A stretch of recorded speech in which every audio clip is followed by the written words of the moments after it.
we're going to talk about the recurring revenue engine, AKA membership. You know, that was obviously the backbone of $1.3 billion top line at massage. 77% of our business was recurring. That's code for we didn't start at zero every day. Sounds easy, it is not, to win and keep customers. But it absolutely was a Falcon 9 booster on our business. And I think it was a big reason outside of our culture that the business was successful and then our members used our product. We have 3 terrific panelists here that have been willing to give their time here this morning, and they have a tremendous amount of know-how in this space. And I'm going to introduce them to you now. But before I do, there's a QR code on your table. This works best when you participate. And we want to have a dialogue about this. We are going to have a dialogue with 600 of our closest friends. We're going to use technology to facilitate that. So we have Slido. You'll see the QR code, and you're able to load in some of your questions, and we'll facilitate them about halfway through this, this rapid-fire session. It's going to go quick, folks, but there's going to be a lot of meat to it. We got tremendous people. My first guest is Cindy Meiskin, who's the Chief Experience Officer with Hand & Stone Massage and Facial Spas. Cindy is tremendous. Come on up.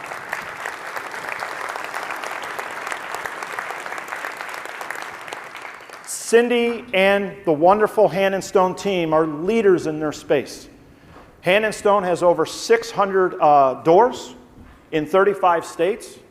They have another 100 snow, sold not open, and they also have 61 international. And Cindy's job, curating the business model, teaching, coaching, and inspiring franchisees to execute the business model is not a trivial execution, I can tell you. And trust me, those franchisees all report to Cindy. They just don't know it yet. And for 12 years, she's been doing this. They know it. They know it. I know it too, trust me. Okay, so that's Cindy Meiskin with Hand & Stone. We're thrilled to have her. Next up is Ryan Rose. Ryan Rose is the CEO of VIO Med Spas out of Strongsville, Ohio. Come on up, Ryan. We all know that the med spa space is blazing hot, and this is a leader in their category. VIO Med Spas they have 30 doors open in 12 states. They have another 200-ish in snow to get open, and they're on a glide path to do that. And additionally, Ryan and his partners own and operate over 125 Regis outlets in the hair care space. That's Ryan Rose. Terrific. Next, we have another pioneer in his category. Josh Goodell is the CEO of Boardroom Salons out of Dallas, Texas.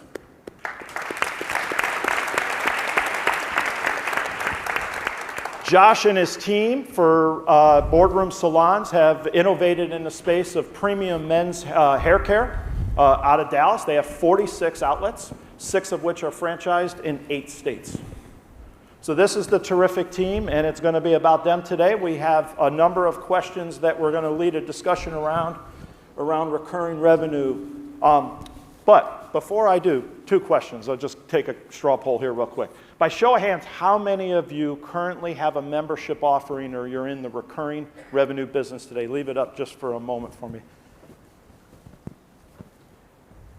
Excellent. Now for those of you that don't have a membership model but are curious and contemplating increasing that graph that Sadir put up just a little while ago. Great, perfect. Well, you're in the right place. You're in absolutely the right place. We're going to get started. First question, ladies first. Cindy, can you share how you think about the membership play and why you guys chose to go that route? Thanks, David. So I think first and foremost, it would be the predictable revenue. So every month, you know how many members you have, what they're paying per month. It's great for forecasting, it's great for budgeting, and it's guaranteed income every month. So for me, that would be first and foremost. You also then have a little army of brand ambassadors because your members are going out to your community and they are telling everybody how wonderful you are, and by virtue of being a member, that's what they're doing it. I beg my hairdresser to have a membership program, not that this isn't completely natural, but I don't know why they don't, because I'd be selling that to all of my friends, so I think it's huge. They were also, your membership base will give you a great opportunity to upsell, so anything you're trying to pilot, she could say anything to me. I have a great new glaze, you want to try it? Sure, I totally trust her, she's my go-to.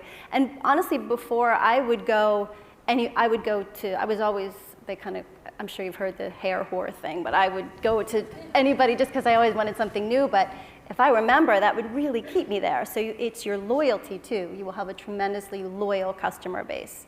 So those are probably the top, and also lower cost of acquisition for your customers because you have your staple base. Great. How many members, roughly, does Hand and Stone have in the system today? We are probably over 500,000. Yeah. Yeah. It can be done, folks. Whether it's 500 or 500,000, it can be achieved. Yeah, you guys we have done locations over 3,000 members. Yeah. You guys have done a tremendous job building up the install base. Ryan, how do you think about membership? So we used to think about it in a recurring revenue type of mindset, and recently, I would say in the past 18 months, we've started to think about the initial contact differently, right? Instead of being a hair salon or being a med spa or being a day spa, whatever it may be, we started to think about ourselves more as a hospitality company that built into relationships and then instilled confidence in the clients. And the membership model is an incredible way to complement that thinking of hospitality and relationship, right? Think about the best brands that do that, Chewy.com and the Four Seasons, and think outside of your industry and start to redefine yourself, right? As opposed to massages or med spa services or haircuts or whatever it may be. And so as we started to think about that, obviously the recurring revenue becomes a result of the behavior of membership attraction and then how you treat them throughout the process and create that community. And so obviously every single economic viability in a membership model can be explained, but it's really about the culture of the membership and the clients that come through and the loyalty and the fact that you have 24 touches a year as opposed to 3 touches a year and the KPIs, which I know we'll get into a little bit later. So we think more about the front end behavior of attracting memberships, and it leads to recurring revenue. 31% of our system right now is recurring revenue. Wonderful. It's working. It's definitely getting there. Yeah. Josh, as you and the boardroom team think about maxing up value creation, how has the membership engine, kind of pushed you through? Yeah, no, I think it's a great question, and done right, a holistic membership program hits all of those value creation levers, starting with the recurring revenue and really recurring profit. You have members that everything Cindy said, they are loyal, they come more frequently. Our analysis shows that our lifetime value of a member is 7-8 times that of a non-member. And so you think about that, and you think about how they engage with the brand and the amount of ancillary services that they consume relative to non-members. It's pretty staggering, the difference. And so creating that value and creating that, I think you said it at the beginning, you're not starting at zero every day, you're starting at a base and then you're adding to that. As we all talked about and Sadir mentioned, the team is the most important thing to keep our businesses going. These are one-to-one businesses, and so the membership program really helps engage the team as well when done correctly. They're building their book of business faster. The members are loyal to the team, and so working on retention strategies for the team and for the member, working together really helps propel the business, keep them loyal, and create a ton of value. And so we really focused on increasing that penetration of members relative to our membership revenue and recurring revenue relative to our entire revenue base, and have really grown it significantly, upwards of 70% since 2019. Terrific. Look, the consumer's always on the move. So, when you think about, Ryan, for VIO, how are you seeing the consumer evolve? And what are y'all doing to stay relevant, competitive, and profitable? The most important thing in the med spa industry specifically is that it's become more widely adopted, right? It's not taboo. The services aren't that taboo anymore. I often say internally that anybody really at 45 years and above used to talk about their services in the corner with friends at a party, and now they throw parties about it. And it's true, right? I didn't know anything about med spas until 4 years ago, and now I'm in love with them. I'm in love with the services. My wife loves them. Go on and on and on and on. But the way that we think the customer has evolved is the adoption. And then it's also become very maintenance driven, right? This is like getting your hair cut. Many of you that use wrinkle relaxers or medical skincare, you have to keep on doing it in order to feel your best. I have to do it to feel my best, right? Many people do. And so we think that the acceptance has been a huge evolution in the med spa space specifically. And then the adoption of having a membership, and ours is very basic. We have 2 different offerings, but the one that services 80% of our clients is just basically a banking membership. So $99 into an account, they use it dollar for dollar, plus they get access to all of the discounted services and products. And so we're meeting the customer where they're at in services that they're now adopting, because out of all the eligible people for med spa services, only 7% have used one. Oh, wow. So there's still a runway of 93% of the population that can get a med spa service, hasn't gotten one yet. So we feel by giving it back, meeting them where they are, and creating that value proposition through the membership will lead us a long way. Great. Josh, what are you seeing in terms of hair, specifically men's grooming, in terms of the customer mindset? Is it changing considerably? Is it evolving? And then what are y'all doing to to keep pace or stay ahead? Yeah, I mean, the constant evolution of the client is been really a focus of ours, and Boardroom will celebrate 20 years in business next year, and so we've seen a lot of evolution. As you mentioned, we pioneered the premium men's only category.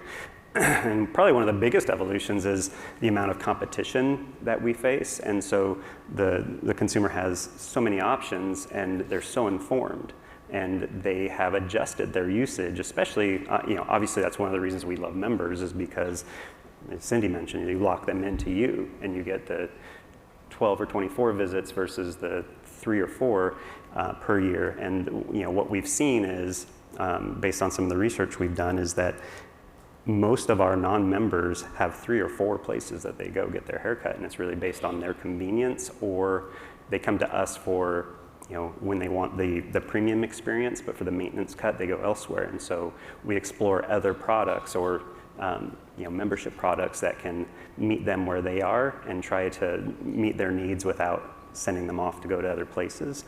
And one of the things that we also heard from them is that we were getting stale, and that's really a big driver of our brand refresh that we launched last year. That's great. Thanks, guys. Cindy, as a leader over the experience, both consumer and franchisee, and obviously employees, how are you guys there leveraging technology to kind of level up the overall experience? And that's probably my favorite part of my job. Is we're a very technology and data-driven business, even though we're in massage and facials, but we rely so heavily on data and technology. So in my world, customer experience, we partner with the company SMG, Service Management Group, and that's how we do surveys. So every time a guest has a service, no more than every 60 to 90 days, depending on the age of the spa, because we don't want our guests to have survey fatigue, they do get a survey. And we send it after a service, but we also have a cancellation survey. And so it's a great way for us to follow trends on why are they canceling and what could we have done better to prevent the cancellation. Throughout the survey, there's opportunities for them to provide free-form text, which then gives us the opportunity to do a lot of text analytics. And so the amount of insight that we glean from the text that they leave has been invaluable, and just tiny little tweaks that we can make to drive gross monetary sales. And it's not just, here's what our customers are saying, great. It's once a year we do a huge financial linkage. So we look at 2 years of monthly GMS as well as comp sales, and we do regression analysis with the data that we get from the SMG from our surveys to see what is driving GMS. And we know traditionally it's the question likely to recommend. So how can we drive that likely to recommend score? And so by looking at the text analytics and to see what measures drive likely to recommend, like relieved aches and pains, skin improvement, we can make tiny little tweaks to our services, whether it's heated oil, because they said the therapist's hands were cold, or they wanted more of an aromatherapy experience, so add some more into like our introductory services. Hot towels, just little tweaks like that can make a huge difference, which drive likely to recommend, and in the end drive GMS, because that's why everybody's here, is to drive their sales. And so that's been the biggest use of technology for me in my customer experience world. Terrific. Yep. NPS, critical metric. If you're not measuring it, highly recommend it. 0 to 10 scale, 9 to 10 promoters, 0 to 6 detractors. Throw out the neutrals. Also, eNPS, the employee NPS or provider NPS, critical health metric. Josh, one of the things we like to talk about is failure openly. Successful failure and making mistakes is part of how things get more refined. Can you share maybe a war story with the audience on launching a new membership product or just a membership product in general?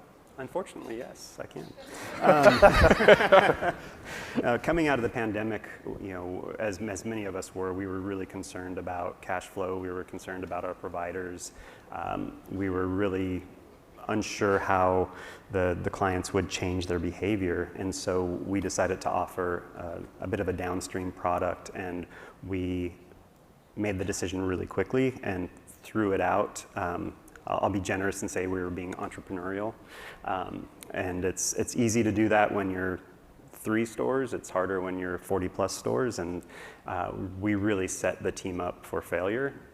There were a lot of questions that were unanswered. The guest was confused. The team didn't know, what the better option was, and so we learned very quickly that you need to pull back, really think through from multiple angles, right? Holistically think through, how does this impact the client? How does this impact your service provider? How does this impact the business?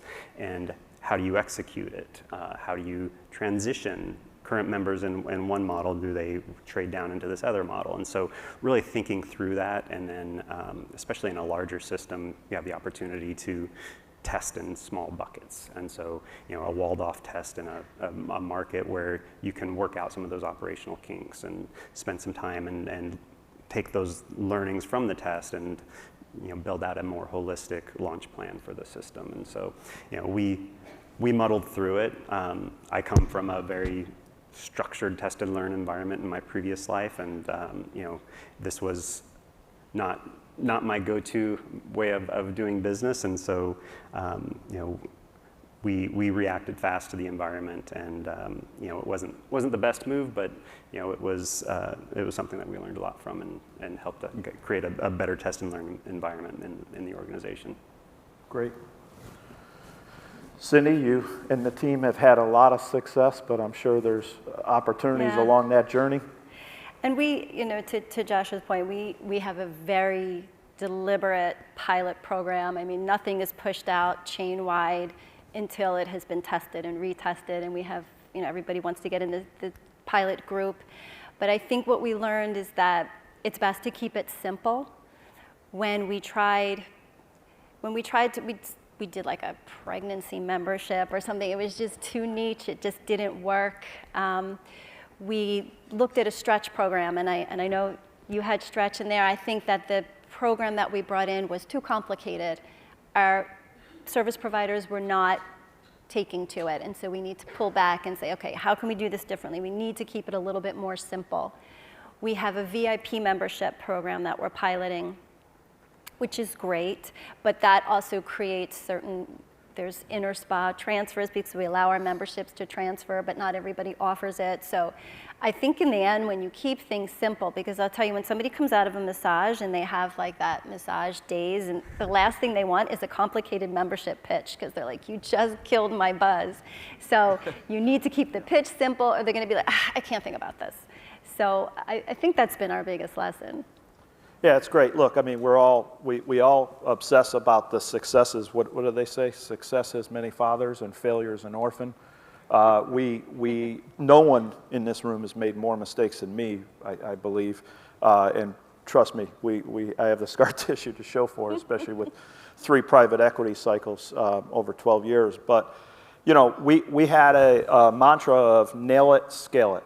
And the only way you can nail it is to keep it small and keep it tight and keep the communication, you know, really, really open within the team, the execution team in the field and obviously in the office, and stack hands and all go run against that, you know, mission. So totally agree. Well, this is the point that we tee you up, folks out there, to you know, hit the QR code and log in some of your questions. My friend and colleague Dheeraj from Zenoti will curate those and toss them out to us momentarily, but just want to tee you up to begin loading those in if you haven't already.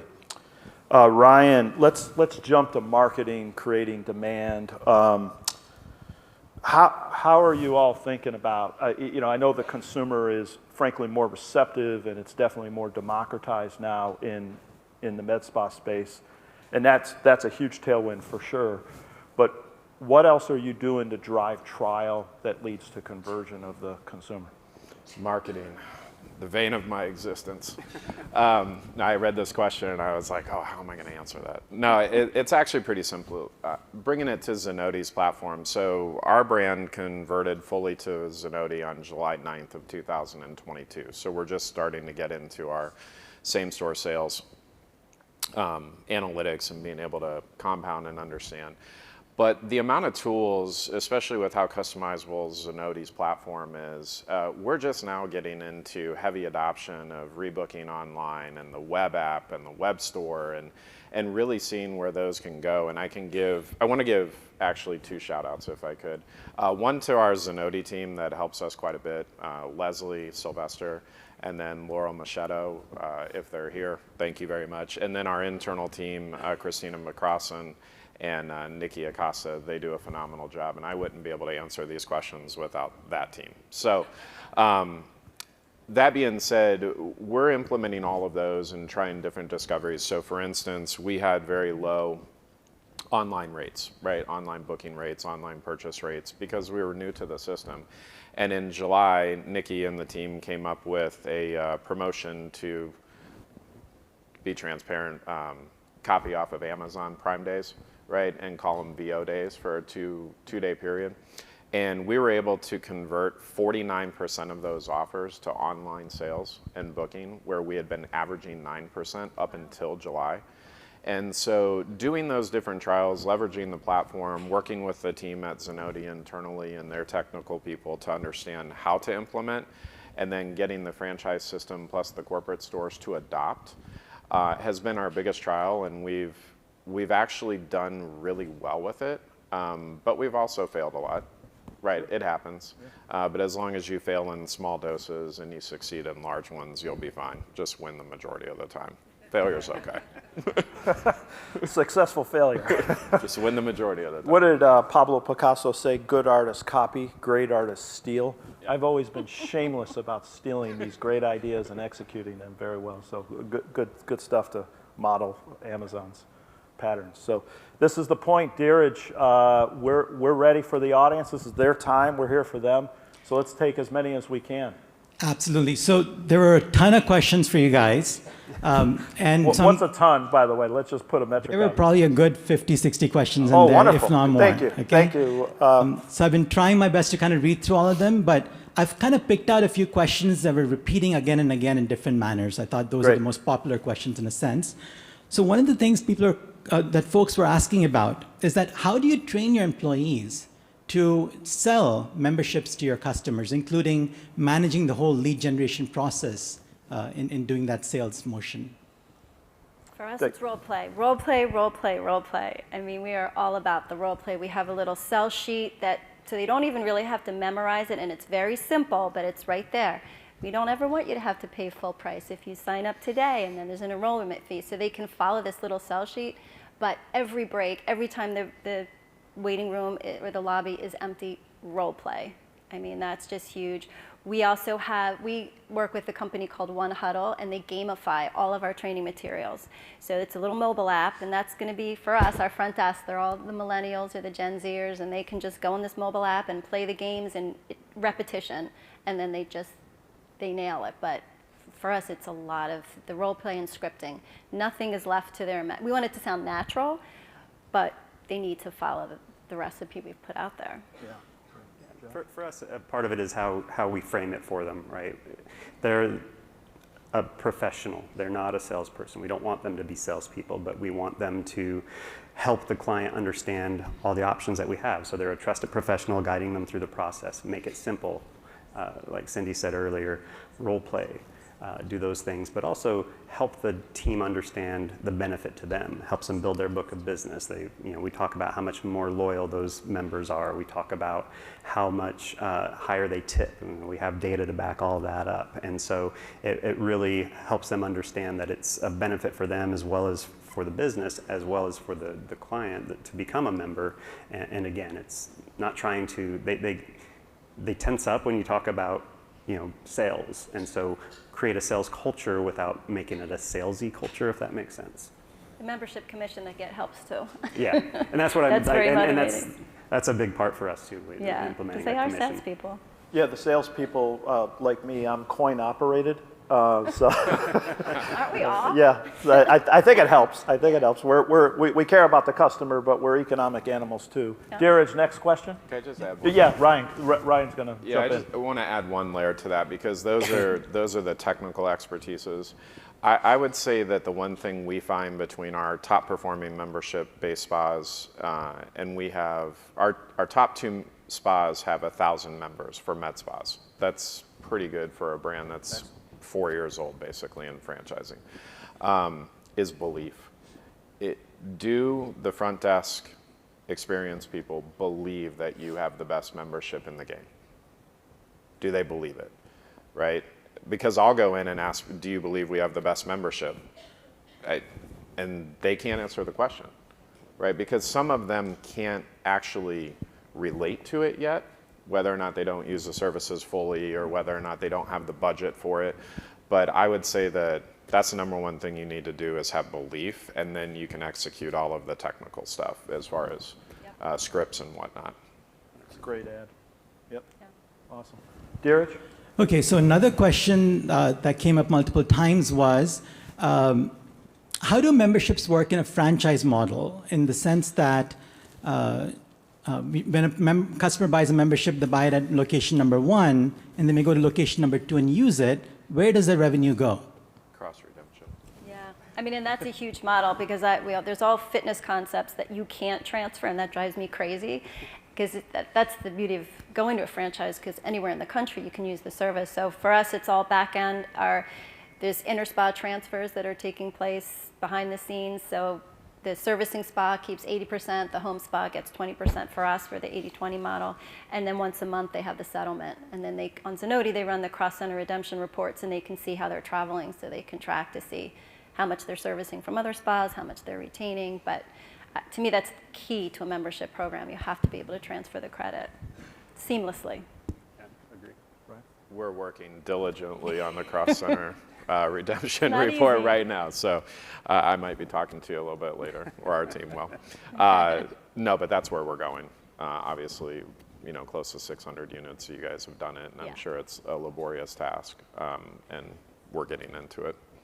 Yeah, and we don't have as many franchisees, but they are in mixed markets where we have corporate salons and franchise salons in the same markets, and so it is about cross redemption, just making sure that we have the data truing up at the end of the month, just so that everybody's getting credit and not trying to entice the member to just come to their location versus using all the locations that they have access to.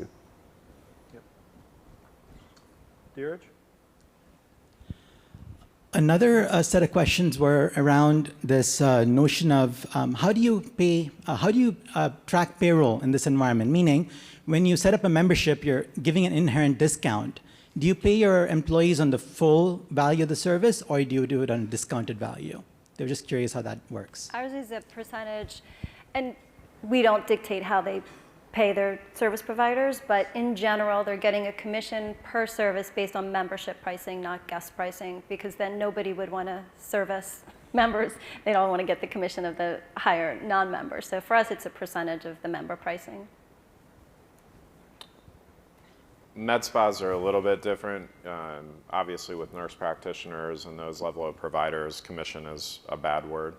And it should be, because they shouldn't be directed to provide services based on economic benefit. So what we do is most of them are an adequate hourly rate plus a performance bonus on the entire spa. So the entire team benefits from hitting sales goals on a monthly basis. So we don't really have the commission problem, if you will. They do bonus on retail, but that's a pretty simple formula. Ours also if their client converts to a membership, some will also offer a little bit extra for that too. Similar to Ryan, I mean, we actually pay an hourly rate. We pay the commission on the sale of the membership and then the recurrence of the membership, and then commission on product sales and ancillary service sales, and then we incentivize the entire team on the performance of the entire unit, but we don't do commission on individual services. Yeah, for our upgrades, there's no member, non-member price. It's the same, so it's the base service, and then everybody pays the same for the upgrades. Dheeraj, before you jump in with another one, just give you just a brief break. Most businesses today, it's been very fashionable for them to take price on the consumer and lift the retail price or the discounted price in this inflationary environment. As you guys think about taking price, are you passing that through to the provider, or is that staying to cover, obviously, just increased burden and cost in the operating?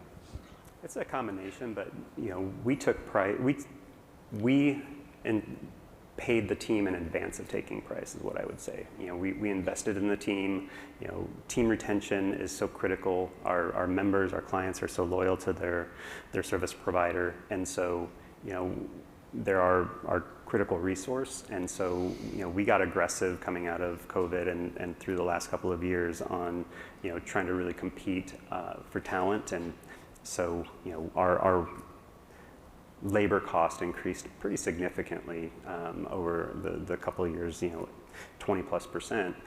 So we took price after that when we felt like it was appropriate for the client, and it was really about, if you take price, it's really the value, right? It's not purely economic. It's what are you getting for what you're paying, and so adding experience, adding other benefits that weren't just like you pay this much, now you pay that much. And so it was really trying to create that in a way that the team benefited and the client understood that as well.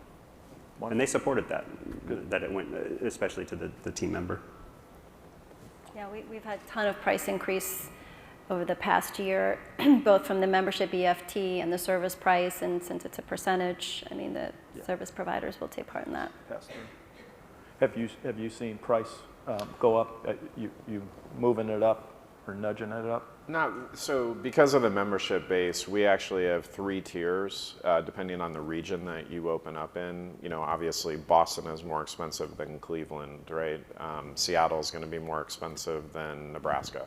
And so you choose tier 1, tier 2, and tier 3, and we typically do annual analysis on where those are going. Our tier 1, we are considering a $10 increase on a membership.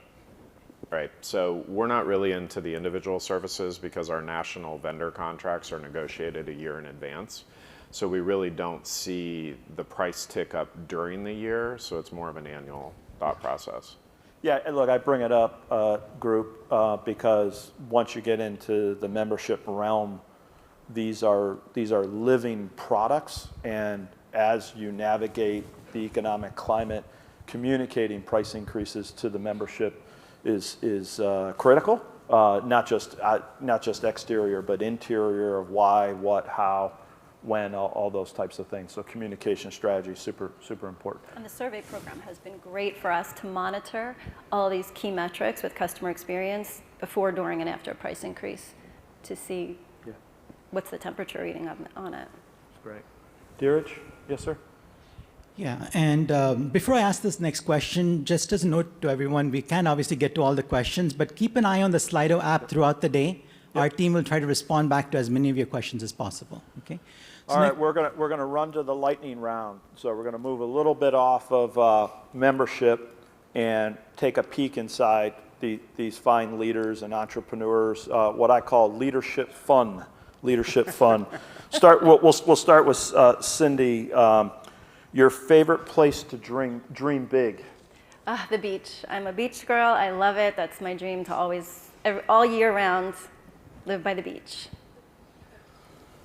Josh, smartest time-saving hack as a CEO or a leader? So I had a fantastic mentor that gave me an exercise saying,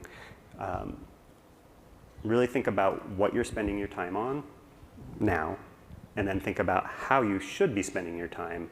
And then as you compare those, you see areas where there's just a lot of non-value added wasted time. And understanding that, that you're chasing fires and doing those things, you can be more deliberate. And then that leads into the second piece, which is starting to get a lot of press now, but it's time blocking, just really being deliberate about how you schedule things on your calendar so that people don't take control of your calendar, that you control your calendar and it doesn't manage you. And it makes a huge difference. Ryan, one object from your childhood that you just can't part with.